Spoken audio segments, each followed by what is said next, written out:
Pocharam municipality పరిధిలో కొర్రెమల గ్రామంలో 1985 149 ఎకరాల భూమిని ఆనాడు రియల్ ఎస్టేట్ వ్యాపారులు లేఅవుట్ చేసి 2076 మందికి అమ్మింది. ఆనాడు ఈ లేఅవుట్లో కొన్న వాళ్ళ దాంట్లో మెజారిటీ ప్రభుత్వ డిపార్ట్మెంట్లలో పనిచేసేటువంటి చిన్న ఉద్యోగులు వాళ్ళు. ఆనాడు గజానికి 50 రూపాయలు 40 రూపాయలు చొప్పున బ్యాంకు రుణాలు పొంది తీసుకున్నటువంటి భూములు. ఇది మారుమూల ప్రాంతం కాబట్టి ఇప్పటికిప్పుడు ఇల్లు కట్టుకొని ఉండే వాతావరణం కూడా లేదు కాబట్టి ప్లాట్ తీసుకొని పెట్టుకున్నారు, కొంతమంది కట్టుకున్నారు. 2006లో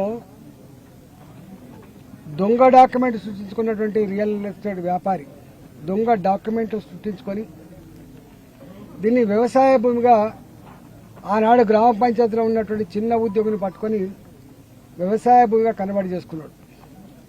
ఆనాడు ఇక్కడ ప్లాట్లు కొన్నటువంటి వాళ్ళంతా కూడా కోర్టుకు పోయి ఇది వ్యవసాయ భూమి కాదు, ఇది దొంగ డాక్యుమెంటు, ఇప్పుడు పైరవ్ చేసి పని చేసిండు, ఇది మా భూమి అంటే కోర్టు వాళ్ళకు వాళ్ళని డిస్మిస్ చేసి ఇప్పుడు దొంగ నిజంగానే వీళ్ళు ప్లాట్లకే భూమి అని చెప్పి ప్లాట్లకే కట్టబెట్టి ఆ తదుపరి దాదాపు 49 ఎకరాలు 47 ఎకరాల భూమిని ఈ విధంగా చేసింది. ఆ తదుపరి 2011లో మరోసారి ప్రయత్నం జరిగింది. మరోసారి ప్రయత్నం జరిగినప్పుడు కూడా ఇది ముమ్మాటికి లేఅవుట్లే, ఇది ఉద్యోగులకు సంబంధించిందే, ప్లాట్లకు సంబంధించిందే, ఈ రియల్ ఎస్టేట్ వ్యాపారి తప్పు అని చెప్పి చెప్పడం జరిగింది.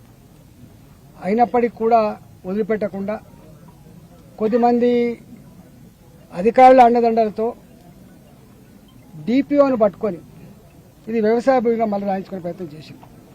మళ్ళీ కోర్టుకు పోయింది. కోర్టు మళ్ళీ డిస్మిస్ చేసింది, వ్యవసాయ భూమి కాదు, ఇది లేఅవుట్ లేదు. ధరణి వచ్చిన తర్వాత ధరణిని ఆసరా చేసుకొని ఈ 47 ఎకరాలను పక్కకు పెట్టి కేవలం 9 ఎకరాలకు మాత్రమే డాక్యుమెంట్ సృష్టించుకున్నాడు. ఆనాడు కలెక్టర్ని పట్టుకొని అమయ్ కుమార్ని పట్టుకొని కలెక్టర్ 9 ఎకరాలు సృష్టించుకున్నాడు.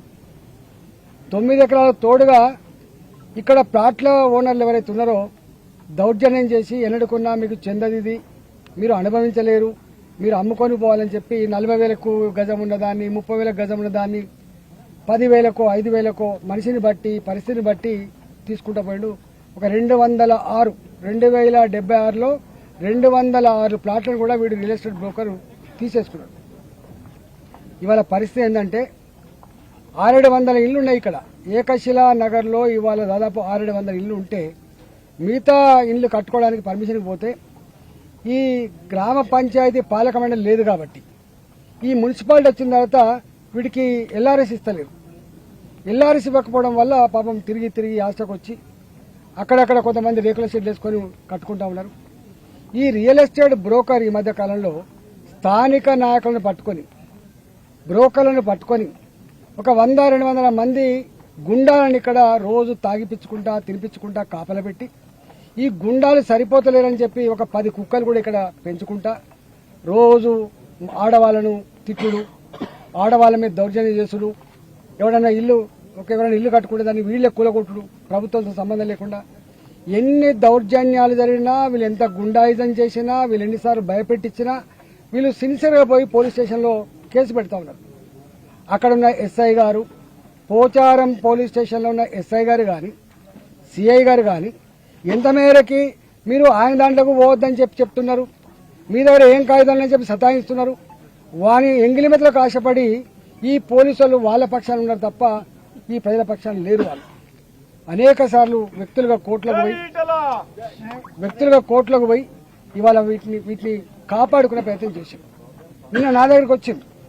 నారికి వచ్చి ఏడ్చుకుంటూ వస్తే వీళ్లకు జరిగిన వాళ్ళ మీద జరిగిన దౌర్జన్యం కానీ, వాళ్ళని తిట్టిన తిట్లు కానీ, వాళ్ళ మీద జరిగిన దాడి కానీ చెప్పినప్పుడు బాధ అనిపించి నేను వెంటనే సిపి రాచకొండ గారికి ఫోన్ చేసిన.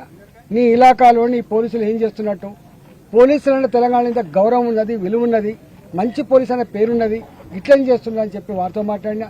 రేపు నేనే స్వయంగా వస్తున్నా ఈ ఏకశిల కాలనీకి అని చెప్పిన.